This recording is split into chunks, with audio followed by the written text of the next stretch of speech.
Assalamualaikum warahmatullahi wabarakatuh. Innal hamdalillahi nahmaduhu wa nasta'inuhu wa nastaghfiruh wa na'udzubillahi min syururi anfusina wa min sayyiati a'malina. May yahdihillahu fala mudilla lahu wa may yudlilhu fala hadiyalah. Asyhadu an la ilaha illallah wahdahu la syarikalah wa asyhadu anna Muhammadan abduhu wa rasuluh. Allahumma sholli ala sayyidina Muhammad wa ala ali sayyidina Muhammad kama shallaita ala sayyidina Ibrahim wa ala ali sayyidina Ibrahim wa barik ala sayyidina Muhammad wa ala ali sayyidina Muhammad kama barakta ala sayyidina Ibrahim wa ala ali sayyidina Ibrahim fil alamin innaka Hamidum Majid. Rabbi shrah li sadri wa yassir li amri wahlul 'uqdatam min lisani yafqahu qawli amma ba'du. Hadirin hadirat jamaah kaum muslimin wal muslimat yang dirahmati oleh Allah Subhanahu wa taala. Kali ini kita akan membahas tentang hadis nomor 339. Hadis ini diriwayatkan oleh Zaid bin Arqam. Hadis ini membahas tentang sholat awabin. Kapan sholat awabin itu dilaksanakan dan seperti apa sih bentuk sholatnya.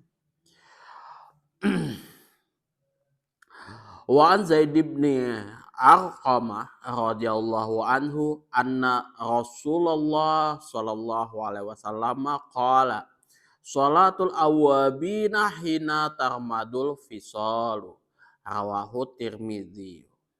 Dari Zaid wa an Zaid bin Arqamah, dari Zaid bin Arqam radhiyallahu anhu, semoga Allah meridhoi atas beliau, anna Rasulullah sallallahu alaihi wasallam qala, bahwasanya Rasulullah sallallahu alaihi wasallam telah bersabda, sholatul awabina, sholat awabin di situ hina tarmadul fisal, dimulai sejak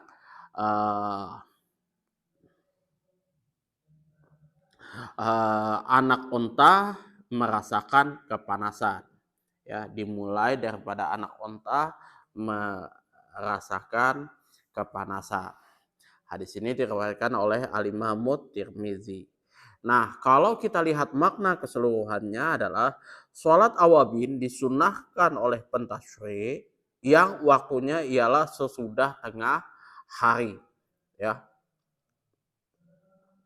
Sesudah tengah hari itu kita disunahkan untuk melakukan sholat awabin, yaitu pada suatu saat pada waktu itu semua pintu langit dibuka dan Rabb-Nya menurunkan rahmat-Nya kepada makhluknya. Dengan demikian orang yang mengerjakan sholat di waktu itu akan kehujanan oleh rahmat dari Allah Subhanahu wa ta'ala dalam waktu yang penuh dengan ridha Rabb-Nya. Di waktu itu pula ia kembali bertobat kepada Rabb-Nya dari dosa-dosa dengan penuh rasa penyesalan dan semua kesalahan dan celah yang dilakukannya. Akan tetapi di sini hadis ini tidak menyebutkan bilangan sholat awabin, ya. Hanya saja dalam hadis lain disebutkan bahwa bilangan rokaatnya ada 4 rokaat.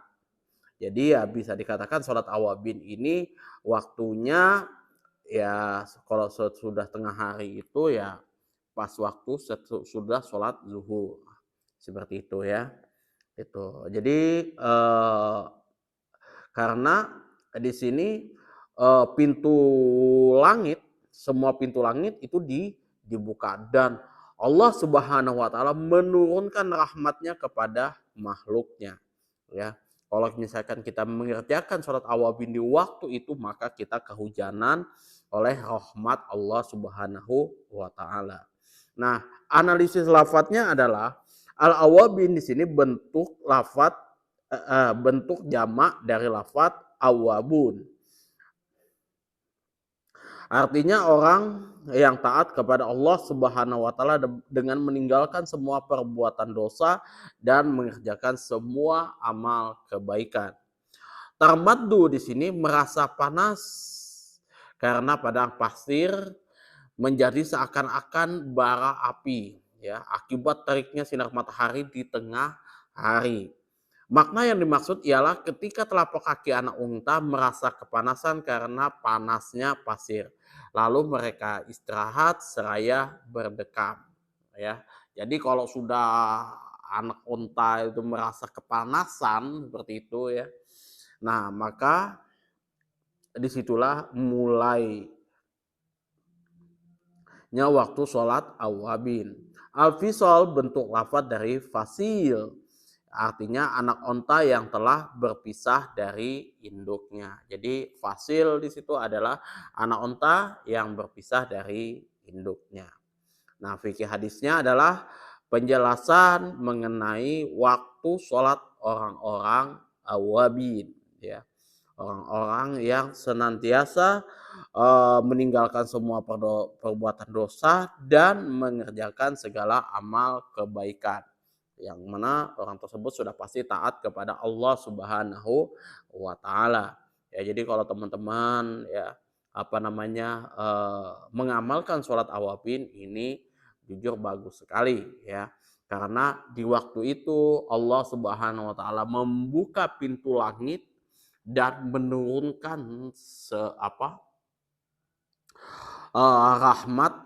rahmat Allah kepada makhluknya. Kalau orang tersebut melaksanakan sholat pada saat itu ya, pada waktu itu, maka kita itu sudah pasti kelimpahan akan kehujanan oleh rahmat daripada Allah Subhanahu wa taala di situ ya. Jadi ya kalau teman-teman mau laksanakan silahkan. Adapun bilangan rakaatnya di sini disebutkan ada 4 rakaat seperti itu ya. Disebutkan ada 4 rakaat. Tapi ini hadisnya tidak banyak disebutkan seperti halnya sholat-sholat yang lebih utama kayak misalkan sholat witir, kemudian sholat rawatib dan sholat duha ya.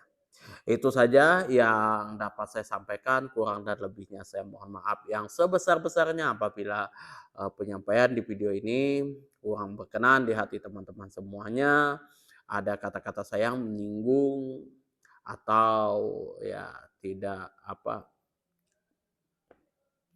tidak masuk di hati teman-teman semuanya. Apabila ada saran, kritikan, masukan, dan juga pertanyaan, silahkan diatur di kolom komentar. Kalam, wabillahi taufiq wal hidayah. Assalamualaikum warahmatullahi wabarakatuh.